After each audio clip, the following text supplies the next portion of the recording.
Ethan was the adventurous one, always pushing boundaries, so when he suggested exploring the woods behind my grandparents' farmhouse, I agreed. Everyone in town called it the Cursed Grove, but we figured it was just old folklore. We couldn't have been more wrong. Deep in the trees, we found it. A treehouse, ancient and looming, hidden like it didn't want to be found. The ladder looked sturdy, but the way the wood groaned under our weight felt almost alive. Inside, the air was heavy, like the room itself was holding its breath. Strange carvings covered every surface. Spirals, jagged lines, symbols that didn't belong to any language I knew. Ethan laughed it off, saying it was some kid's creepy art project, but I felt watched. Then we noticed the doll. A small wooden figure sat in the middle of the floor, its arms bent at odd angles, its head twisted unnaturally.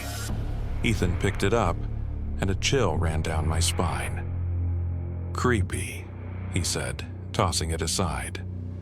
The room seemed darker when we left, like the shadows were growing.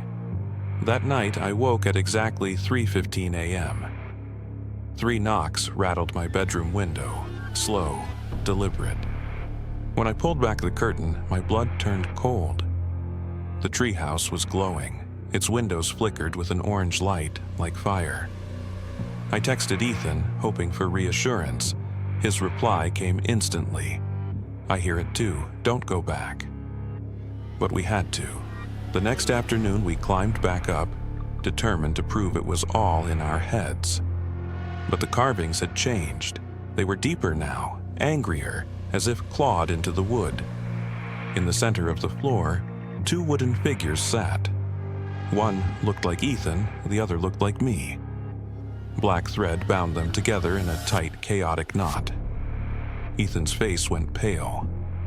"This is a sick joke," he said, but his voice wavered. Then we heard it. The creak of a floorboard.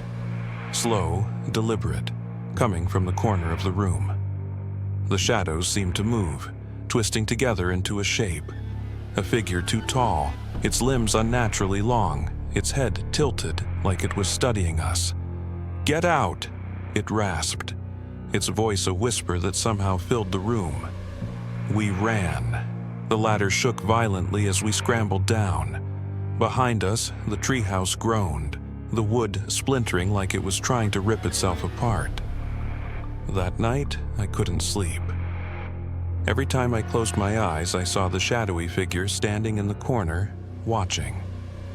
At 3:15 a.m., the knocking started again, but this time, it was inside my room. Ethan called me the next morning. His voice was hollow. I had the dream again. The figure. It was closer this time. Over the next few days, things got worse. The treehouse followed us. We saw it in places it shouldn't be. In reflections, at the edge of parking lots, in the background of photos. One night, Ethan stopped responding to my texts. When I went to check on him, his room was empty. His phone sat on his desk, still buzzing with unanswered messages. A week later, I got a package in the mail. Inside was a wooden figure. It looked exactly like Ethan. Now, every night at 3:15 a.m., the knocking returns.